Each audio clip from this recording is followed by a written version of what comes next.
So when we're dealing with different sellers of businesses, you can actually tell pretty quickly by the type of questions that come back to us when we're in the early stages of negotiations or early stages of discussions as to where the buyer is, and I suppose at what the seller is, and I suppose at what level they're at as well. There is a real sort of mixed bag when you're dealing with the guys at the top level who have maybe been through a sale or a purchase process before. The conversations are far easier because they've been through that process, they're experiencing it, they understand it. If it's the first time that someone's ever been involved in a sale potentially, and a number of business owners, it is, it wasn't in their psyche to sell the business, then all of a sudden they've decided to go down that route. There is a real difference here, so we've got to manage that. We've got to deal with people who have never sold the business before and others that are highly experienced at it, and our approach to that has to be different because the questions coming back and what's being asked of us is different. It is easier when someone's been through the process previously. It is easier, and because they understand when we're talking about price, multiples of an EBITDA or net asset value. There's a whole mixed range of sort of topics that come up during the conversations. For the first time seller, they don't know what that is, some of them, so it's so you've really got to work with them at I would say the lower level, but you've got to understand where they're at. We're fine with that.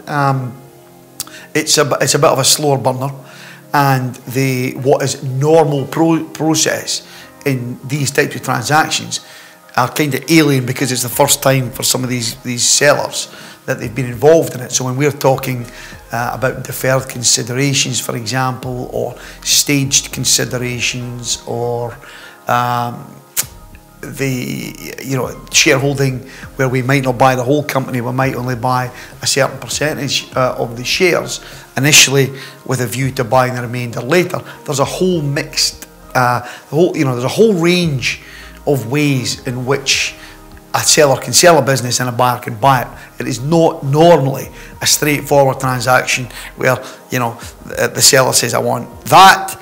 We're saying, right, okay, there you go. They walk away, sailing the world, within 3 weeks, and off into the sunset, fully paid up on day one. That's not how it works in the real world. So sellers that have not been through that process before, I'm not saying need to be educated, but they need to understand what's a standard process for a purchase or a sale of a business.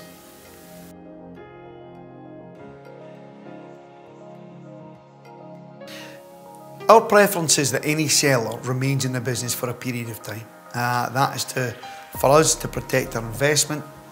There needs to be a sensible handover period. We're always looking for a minimum, a second tier of management that are of a good quality if the owner does want to exit relatively quickly after the sale process going through. But for us, where we are, we're looking for well-run, well-established businesses whereby the seller just feels a bit inhibited, just feels a bit, they've maybe taken the business. We've got one at the moment, for example, whereby £40 million business, they have grown the business, they've doubled it and doubled it and doubled it in the last 4 years. They've got to a level where the owner he's pulling his hair out. He has a cracking business that he's built up there, but he just cannot do any more. He needs the support from an HR point of view. He needs the support from a back office point of view for accounting, say, legal advice on all the issues that go around that just come up on a day-to-day basis. So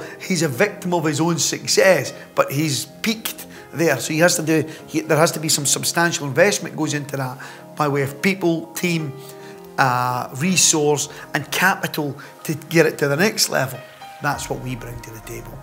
We take the pressure and the heat off him and allow him to do what he's doing great at, clearly, which is winning the contracts, delivering operationally to his customers, and we will provide the back office support at the back there, then taking the business pressure of him. We reckon that could be, it's a £40 million business. There's no reason that can't be an £80 million business in the next 2 to 3 years.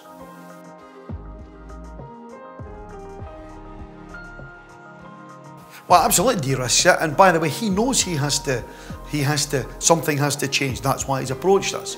And it makes absolutely, it's a lot of sense to them. You've got a successful business. The seller can take some money off the table now. He remains a part of the business because he's still got loads to offer and give and do. But he de-risks it for himself because he's now part of a company where it's in all of our interests, the success of the business, where at the moment everything falls firmly on his shoulders. So it's got to this point where he knows he has to do something, and it'll go one or two ways. And I think he's asking the right questions, and I think we're a perfect fit for those type of businesses, whereby they're not distressed in any way. In actual fact, it's the opposite. They're doing really well, and they could do better. And we provide those businesses with a platform to do better because they de-risk it, they cash in some of their chips, they remain a part of it, and they've got the support of the group from procurement, IT, finance, legals, all of that stuff. And we use the best advisors. We use the #1 firm in Europe for legal advice. These firms get access to that type of advice, and I think that's really key for a lot of these businesses that are up against some large competitors, large operators. This gives them the capability to compete with the larger guys, but remain at a good level regionally.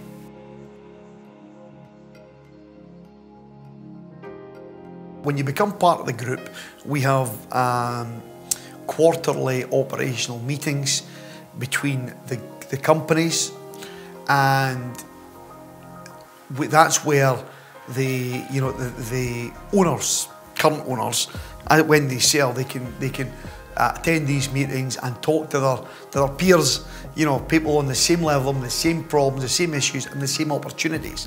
Sharing resource, sharing problems, sharing opportunities, all of that stuff. That's what this brings to it as well. Rather than being competitors now, there's a real sharing of knowledge and information and ways of working and opportunities. And we've seen a right benefit of that just in just even this year with the acquisitions that we've made in the last 12 months.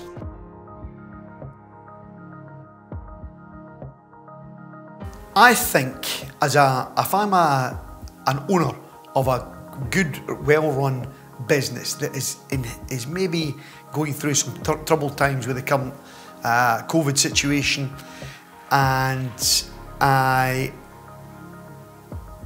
I'm looking at, can I de-risk this? If I'm having to, it's uncertain times at the moment, being part of a bigger group makes sense to me, because if I can take some money off the table, it de-risks it, but I want to remain with the business, and it gives me scope, but takes away that uncertainty. That's where we come into it. Also, if I'm a business that I know I could do more, but I'm restricted due to funding, I'm restricted due to management, people, advice, because I'm that busy doing the work. Again, that's where we come into it. We come in and support that back office functions to allow the people to go and deliver operationally. We have some of these business owners have built great businesses and they're fantastic operators, but the business side of it is taken up so they can do so much more. Great customers, great contacts, great contracts. They're being asked to provide more services and do more work. They just physically can't do any more because of the resource that they have.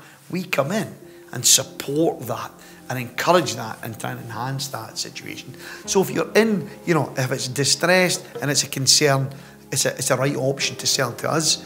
I feel we're a credible exit, but still remain part of the business. Or if you're limited because you just don't have a resource, again, we're a credible option. And we're a far more credible option than a private equity who will come in with a clear plan and they're going to come in and run your business for you pretty much overnight, or a management buyout that you've just given your problems to the staff. You know, we have deliberately structured ourselves to to enhance existing businesses that are well-run businesses and take them to the next level. So joining a company like United Capital allows you to take some money off the table, de-risk your position, but remain a part of it and do the things you've always wanted to do. Now you have the resource and the wherewithal to be able to achieve that by joining a company like United Capital.